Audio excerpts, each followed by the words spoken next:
ចាមុននេះលោកបានលើកឡើងថាពីភាគីធនាគារទៅបើសិនបើអតិថិជនគាត់បានទទួលកម្ចីមានន័យថាពីធនាគារយើងយល់ថាជារឿងល្អវិញលោកអាចជួយជម្រាបបានទេថាល្អហ្នឹងគឺល្អទៅលើចំណុចអីគេខ្លះដែរបាទអរគុណចំពោះសំណួរបច្ចុប្បន្នយើងឃើញថាចំនួនអ្នកខ្ចីប្រាក់នោះចំនួនគិតជា account នោះច្រើនមែនទែន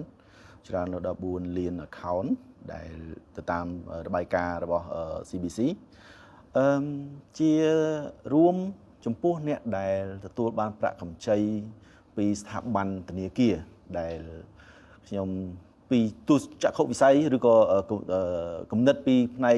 បុគ្គលិកធនាគារគេនឹងចាប់ផ្ដើមនិយាយថាបុគ្គលដែលទទួលបានប្រាក់កម្ចីពីធនាគារគឺជាមនុស្សដែលល្អហើយបាទដែលល្អហ្នឹងវាថាទី1ទៅមើលតើតើទៅប្រវត្តិនៃការគាត់នៅឧទាហរណ៍នៅស្រុកគេប្រសិនបើ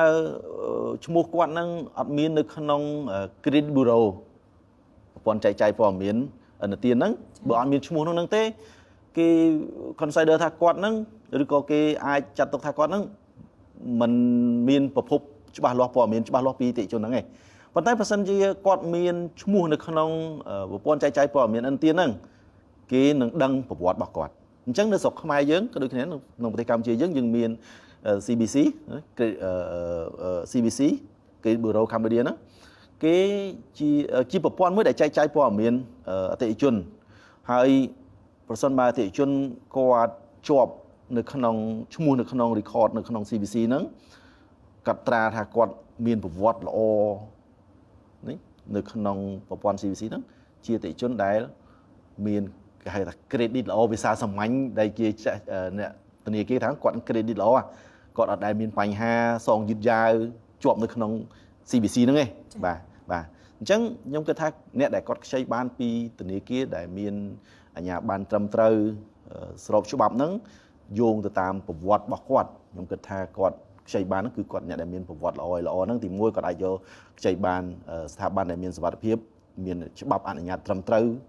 ពីធនាគារជាតិហើយធ្វើប្រតិបត្តិការដោយមិនលាក់មុខលាក់មាត់ទេគឺធ្វើប្រតិបត្តិការដោយចំហបាទអញ្ចឹងហើយគាត់ប្រកាសជាមានអាជីវកម្មត្រឹមត្រូវមានចំណូលគ្រប់គ្រាន់ក្នុងការសងត្រឡប់មកវិញហើយគាត់មានលទ្ធភាពនៃការសងត្រឡប់ទៅធនាគារមានទ្រព្យគ្រប់គ្រាន់អាជីវកម្មមុខរបរនោះច្បាស់លាស់ហើយបានជាធនាគារហ្នឹងសម្រេចចិត្តឲ្យគាត់ខ្ចីបាទអញ្ចឹងយើងឃើញថានេះគឺជាគុណសម្បត្តិដែលគាត់អាចនឹងខ្ចីបានពីធនាគារហើយអ្វីដែលយើងបានលើកមិញគឺចំណុចល្អរបស់គាត់3 4ហ្នឹងធ្វើឲ្យធនាគារផ្ដល់ឥណទានឲ្យគាត់បាន